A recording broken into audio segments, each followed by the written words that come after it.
Morning students, today I am going to explain you the story of an hour written by Kate Chopin. And she was a very popular writer, especially a feminist writer who wrote stories in which women protested against the male dominance. She had the courage to write stories protesting against the trend of that time. That time women did not have any say in any decisions of home or anywhere. They couldn't say anything. They just had to follow what their husband said. They had to follow their husband's wish. So she didn't approve of that, and she protested in her writings. So this is also one of that story. So I begin. Knowing that Mrs. Mallard was afflicted with a heart trouble, great care was taken to break to her as gently as possible the news of her husband's death. Now, in the first paragraph, we come to know about the main character, that is Mrs. Mallard. And she was suffering, was afflicted. Afflicted means suffering. She was suffering with a heart trouble, a heart disease. And so great care was taken to break this news, to tell her this news as gently as possible about her husband's death. You know, if there is a heart patient, it's always people tell that heart patient any happy news or sad news, very gently, very tenderly, because they shouldn't be shocked, right? So that was done. It was her sister Josephine who told her in broken sentences. Now her sister is concerned about her health, and so she breaks this news to Mrs. Mallard. How? In broken sentences. She doesn't say it outright that your husband's dead. She pauses and tells. Veiled hints. Veiled here refers to concealed, hiding. That revealed in half concealing. So whatever was told was like not told straightforward. It was like half hidden. Her husband's friend Richards was there. Now Mrs. Mallard's husband's friend Richards was there at their home too, near her. It was he who had been in the newspaper office when intelligence of the railroad disaster was received, with Brentley Mallard's name leading the list of killed.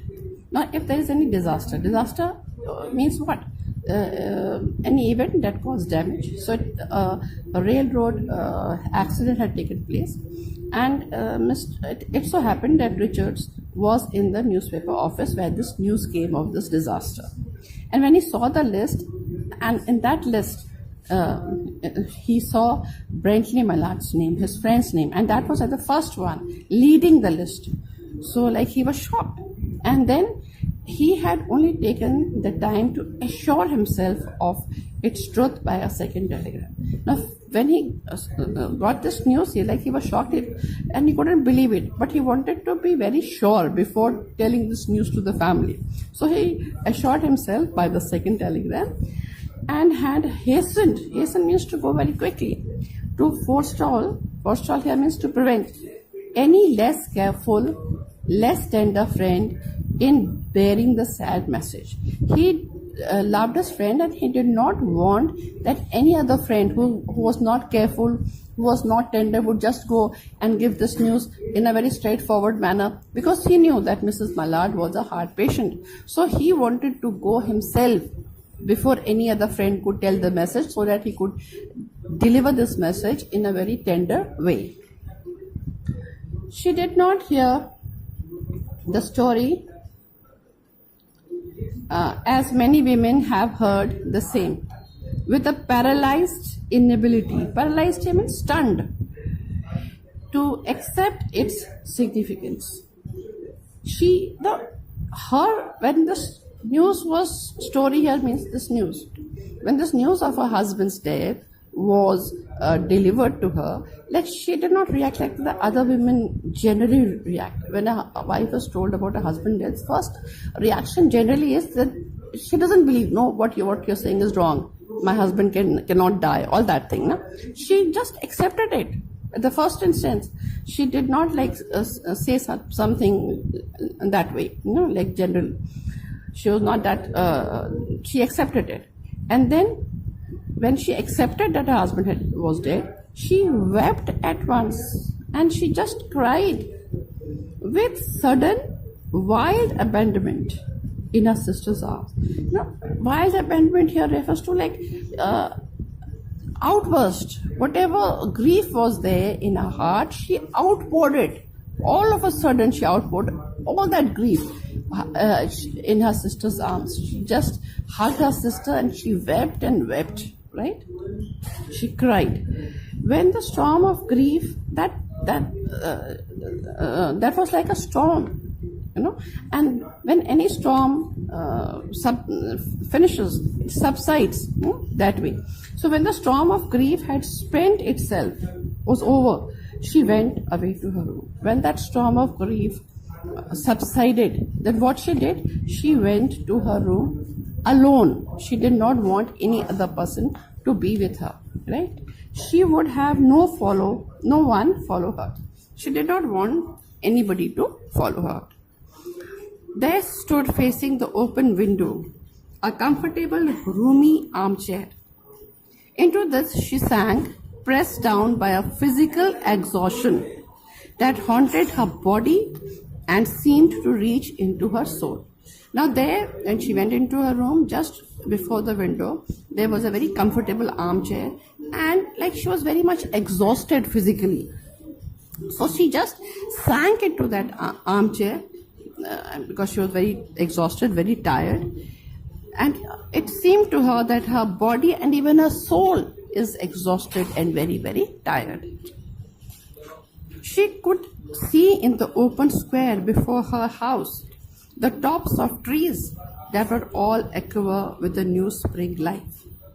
Now outside, the window was open, and outside, what could she see outside in the open? Because she was on the first floor, so she could see the tops of the trees. And on those trees, there were new leaves of the spring. New leaves, and those new leaves of the spring were quivering, moving. There's life outside, The delicious breath, delicious here refers to pleasant, breath of rain was in the air. So in the air there was a very pleasant breath. In the street below and down in the street there was a peddler, a hawker. Peddler means a hawker, was crying his wares. So he was just calling out whatever he was selling. The notes of a distant song which someone was singing reached her faintly. So someone at a great distance was singing a song, and that song came very faintly to her ears. And countless sparrows, there were many sparrows, were twittering in the eaves, and they were making sounds, chirping, happiness out there. In the eaves. Eaves here refers to the lower edges of a roof, right? So outside, she's got a very sad news. The atmosphere inside the house is very sad, full of grief. But outside it's springtime. Life is bubbling out. If birds are chirping, hawkers are selling their wares, all that happy atmosphere is outside. There were patches of blue sky showing here and there through the clouds that had met and piled one above the other in the west facing her window. So when she looked up in the sky, what she saw lots of clouds, overlapping one another. And between them, she just could see a bit of patches of the blue sky. Generally, we see a blue sky and a bit of clouds. But it was a cloudy day. There were lots of clouds in the sky, and she could just see a patch of blue sky. She sat with her head thrown back upon the cushion of the chair, quite motionless, except when a sob came up into her throat and shook her, as a child who has cried itself to sleep continues to sob in its dreams. Now she was sitting there motionless and just looking out. And because she has been crying wildly, so it doesn't stop at once, so she was still sobbing. And when that sob would come in her throat, then there would be a movement in her body. Otherwise, she was motionless there, sitting. It was just like when a child, he's crying and he sleeps. Even in his sleep, he sobs. Subakta hai wo sote samay bhi. She was young with a fair, calm face, whose lines bespoke repression and even a certain strength. This Mrs. Mallard, she was a young lady. She was fair and she had a very calm face. But on that calm face, there were certain lines. And those lines revealed repression. Repression here means act of controlling strong emotions. She could control very strong emotions, and that was her strength. And so a certain strength would be seen on her face. But now there was a dull stare in her eyes. Now she was staring outside, and that stare was a very dull stare, whose gaze was fixed off yonder. Yonder means far away, on one of those patches of blue sky. Now she was gazing up at the sky, at the blue patches of the sky. It was not a glance, a look of reflection. When we are reflecting, when we are thinking deeply, then also sometimes we just stare at a thing. We're not thinking about what we are seeing. Our mind is somewhere else. So when she was looking at the sky, that gaze was not a gaze of reflection. She was not thinking anything deeply. What was it? But rather indicated a suspension of intelligent thought. Now she's just staring at the sky and very dully. She's not meditating or thinking anything. There was something coming to her, and she was waiting for it fearfully. Something was coming in her mind, and she was waiting for it. But how? Fearfully. She had fear about it. What was it? Now, what was coming in her mind? She doesn't know. She did not know. It was too subtle and elusive. Subtle and elusive, a thing which it is very difficult to understand. So it was very hard for her to understand what thing is coming in her mind. But she felt it. She did not know what it is, what is coming in her mind, but she felt it. Okay? Creeping out of the sky, reaching towards her through the sounds, the scents, the color that filled the air. Now, she did not know what that was which was coming in her mind, but she felt that thought which is coming in her mind is coming from those blue patches from the sky, creeping through it, and then through what? Through the sounds outside, the scents, the color which filled the air. Actually, the thoughts do not come from the sky or do not come through the sense and all. It's coming in her mind, right? Now her bosom refers to chest, rose and fell tumultuously. Tumultuously means excitedly. Now, when that thought came in her mind, she became excited, and because of that excitement, her chest was rising and falling quickly. She was beginning to recognize. Now when she recognized that what is coming in her mind, she became excited. And her chest started rising and falling. She was beginning to recognize this thing that was approaching to possess. Now this thought is approaching in her mind, and that thought is like possessing, taking possession of her whole being. And she was striving to beat it back with her will. Will here refers to power. That thought is coming in her mind, and she is trying to beat it back with her power. And what power she has right now? As powerless as her two white, slender means thin and weak, hands would have been. Her hands were very powerless right now. So she's trying to beat those thoughts with her powerless hands. That she's trying to beat the thought, but the thought is so strong that it is coming. When she abandoned herself, now she was trying to beat it, but when she couldn't beat it, the thoughts, she surrendered, she abandoned, she left it. And what happened when she surrendered? A little whispered word escaped her slightly parted lips. Now a whisper came out from her slightly parted lips. She said it over and over under her breath, and she said that word again and again. And what was the word? Free, free, free. Now she felt, after her husband's death, she felt that she was free. What thought was coming in her mind when she was sitting on the armchairs looking outside in the sky and the surrounding? She felt that now she is absolutely free from the dominance of her husband, from that powerful will of his that she always had to follow. She's free from that. The vacant stare and the look of terror that had followed it went from her eyes. Now when that thought was coming, she was like a bit terrified, but now that terror has gone out from her eyes. They stayed keen and bright, and now her eyes are bright, Her pulses beat fast. Her heart was beating fast. Her pulse was beating fast. She was excited. And the coursing blood refers to the flowing blood. Blood flows in the body. So that blood which is flowing, when the heart is beating fast, the blood is flowing fast in the body, and it is warmed and relaxed every inch of her body. And that thought which came in her mind, that thought of freedom, what it did, it relaxed every inch of her body. She did not stop. She did not stop if it were or were not a monstrous joy that held her. Now she did not stop to ask. She thought that this thought is monstrous.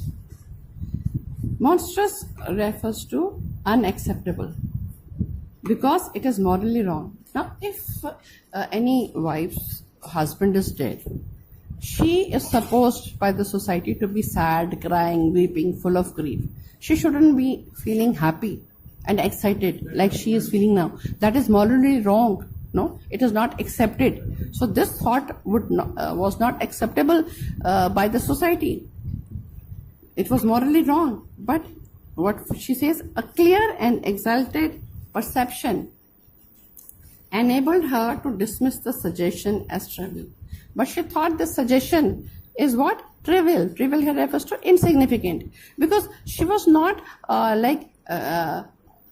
too happy right now also. Because why? She knew that she would weep again when she saw the kind, tender hands folded in death. Whose tender hands are these? These are the hands of her husband. So, kind, tender. Her husband was kind to her. He was tender to her. And she thought that when that dead body would be coming in her house and when she would see her husband dead, she would weep again. That excitement would go off. She would be weeping. That she is sad about her husband's death. The face that had never looked save with love upon her. Her husband's face always looked at her with love. Save with the love means except love, he did not look at her. He always looked at her. How? With love. Fixed and grey and dead. And when she would see her husband's face, fixed here means no movement. When a person is dead, there is no movement. Grey, dull and dead. But she saw beyond that bitter moment a long procession of years to come that would belong to her absolutely. Now, she knew that when that dead body would be coming to her house, that would be a very bitter moment for her to see that. But she is not just seeing that bitter moment. She is seeing beyond that. And what would be beyond that?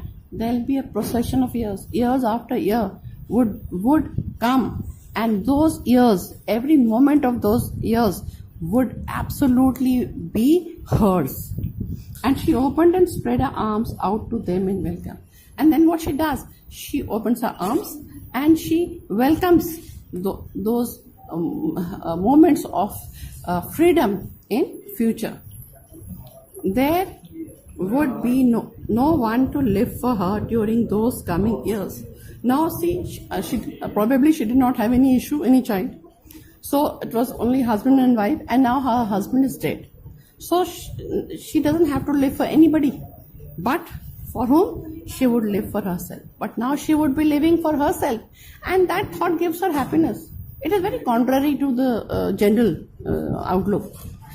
Generally, when a person, loved one goes off, and that person is very, very sad and depressed that now there's nobody to live for. What is life? Useless. But no, she feels now she doesn't have to live for anybody. That she have to live for herself. She's happy on that. There would be no powerful will.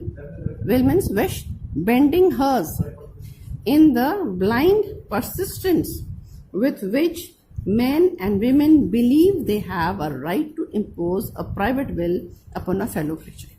Now here what she means by these lines, she means that when a couple is living, a husband-wife, whosoever is dominant, but when she wrote the story, it was most of the time males who were dominant. Okay? So dominating. So she says one person or husband, when dominates the wife, he feels he doesn't feel that it is wrong dominating his wife. He feels that he has the right to force his will on his wife. That a kind intention or a cruel intention made the act seem no less a crime, as she looked upon it in the brief moment of illumination. Illumination here means understanding. Now she feels that sometimes it happens that there can be two cases. A husband, he dominates, he tells her, do this, don't do this. It may be because he loves her too much and he doesn't want his wife to do a thing because he thinks that she will be suffering. No, she shouldn't be doing that because she's going to be harmed for that. So his intention, uska irada kya acha hai? His intention is good. On the other hand, it can be like a husband who's cruel. He says, no, you don't do this. He's not concerned about her harm or about her any suffering. But he feels that he's the dominant person in the house, and it is his wish that his wife has to follow. That is a cruel intention. So she feels whether it is when a husband is dominating his wife, whether his intention is kind or cruel, it is no less than a crime. She feels that when husbands dominate their wives, it is a crime. She feels that way.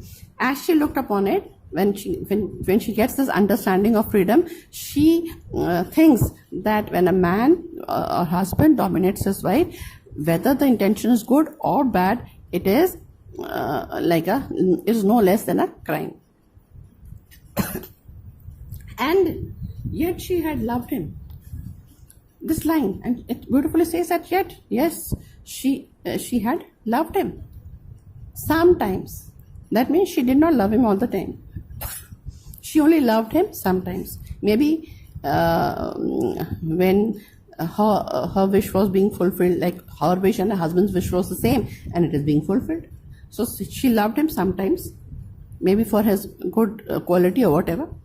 Often she had not, but most of the time she did not love him. So it means her married life was not all that pleasant, because in that marital life she doesn't love her husband all the time. Okay? What did it matter? But now she thinks it doesn't matter now, because he's gone. Okay? Whether she loved him sometimes or whether she loved him always. What could love? The unsolved mystery. She says that love is what? It is an unsolved mystery. It's a mystery which has not been solved. Count for in the face of this possession of self-assertion. Self-assertion. Now she has the confidence that she is free. That is self-assertion. The feeling of being free. So now this feeling of being free, it has possessed her. And this possession counts more than any other thing. Love counts nothing there in the life. What counts is the self-assertion of being free. Okay? Which she suddenly recognized as the strongest impulse of her being. And she thinks this freedom, this is her main strength. That is her strongest impulse, strongest feeling, emotion. Free, body and soul free. She's free. Her body as well as her soul is absolutely free. She kept whispering. So now she's relaxed, she's happy, she's excited, and she is dreaming of the life which would be in future. A life full of freedom, and she would do whatever she wished. Josephine was kneeling before the closed door with her lips to the keyhole, imploring for admission. Louise, open the door. I beg, open the door. You will make yourself ill. What are you doing, Louise? For heaven's sake, open the door. Her sister is worried that she's a heart patient. I have delivered this very sad news to her. She's all alone in the room. Maybe she's doing something, committing suicide or whatever. So that those thoughts come in her mind, and she's so much worried about her sister. Through the keyhole, she speaks and she says, "Please, Louise, open the door and come out. If you do like this, stay all alone, keep thinking, you will be ill. You will become ill. Go away, I am not making myself ill." And she's angry that her sister is disturbing her in these relaxed moments when she's enjoying the freedom. And she says that you just go away and I am not making herself ill. In fact, she was curing herself. She was not becoming ill. No, she was drinking in a very elixir of life through that open window. Right now, what she feels, that she is drinking very elixir. Elixir here refers to a magical liquid which cures all diseases. In fact, it extends life, जिसको आप हिंदी में मृत संजीवनी बोलते हैं. So she feels she is drinking that, of life through that open window. Open window here refers to the intelligence which she has got, the thought which she has got, thought of freedom. Her fancy here refers to imagination, was running riot. Riot here means wildly along those days ahead of her. Now she is thinking about her future, and her imagination is just running wild. Spring days and summer days, and all sorts of days that would be her own. Now the summer would come, spring would be coming. All those days will be absolutely hers. Nobody dominating her, bending her will. She breathed a quick prayer, and she prayed to God right now that life might be long. So she prays to God that she may have a long life so that she can enjoy this newly gained freedom for a long time. It was only yesterday she had thought with a shudder. Shudder here means tremble with fear, that life might be long. Yesterday only she was thinking that her life would be very long, and she feared that. Like she did not want to live that life. With her husband, that he is dominating and she is like a slave to him. She did not want to live that life. She wanted it to end soon. But now as her husband is dead, she is free. Now she wants to live a long life. She arose at length and opened the door to her sister's importunities. Importunities here means annoying requests. There was a feverish triumph in her eyes, and she carried herself unknowingly, like a goddess of victory. When she came out, in her eyes there was an expression of victory, and she walked like a goddess of victory, unknowingly. She clasped her sister's waist, she took hold of her sister's waist, and together they descended the stairs. So they came down the stairs. Richard stood waiting for them at the bottom, and Richard was waiting there down at the stairs for them because he was worried about Mrs. Mallard. Someone was opening the front door with a latch key. Just then, somebody from outside was opening the door. That means that person had the key. It was Bentley Mallard who entered. Of all people who entered, it was Bentley Mallard, Mrs. Mallard's husband. A little travel-stained. He was tired by traveling. Composedly means calmly, standing there very calmly, carrying his grip sack and umbrella. So as he used to come, usually he came there with his sack and umbrella. He had been far from the scene of accident and did not even know there had been one. Poor fellow, he doesn't even know that his death news has been all around. He was not near the accident place at all. Maybe that Bentley Mallard is somebody else, probably. Okay? So he stood amazed. He was very much surprised at Josephine's piercing cry. Who saw him first of all? That was Mrs. Mallard's sister Josephine. When she saw Mr. Mallard, like, what was her reaction? She was utterly shocked, and a piercing cry came out of her mouth, right? So, Richard's quick motion to screen him from the view of his wife. And when Richard saw Mr. Mallard, what was his first reaction? He tried to cover Mr. Mallard, hide Mr. Mallard from Mrs. Mallard's view, that Mrs. Mallard may not see him directly. Because when she would see him, she would be very much shocked. That happy news also has to be given to her gently, right? But Richards was too late. Mrs. Mallard saw Mr. Mallard coming. When the doctors came, and she collapsed. So they called the doctor. When the doctors came, they said she had died. So doctors came, they declared that Mrs. Mallard was dead. She died of heart disease. She died of a heart attack, of joy that kills. Now doctors feel that when Mrs. Mallard saw Mr. Mallard, she was very, very happy. Okay, and that happiness, that over happiness, because she was a heart patient, that over happiness she could not endure, she could not tolerate that happiness, and she died out of joy. This is what the doctors think. This is what Josephine thinks. This is what Richards thinks. But we know from the story that Mrs. Mallard, she did not die of joy. She died of grief, because she realized that now that newfound freedom is gone. All her dreams have been shattered. Now again she has to live that life under her husband's will. That same life, that slave life, whatever her husband says she has to do. And that grief, that shock, she couldn't bear, and she died. So it's a beautiful poem with suspense, and I hope it's clear to you. Thank you.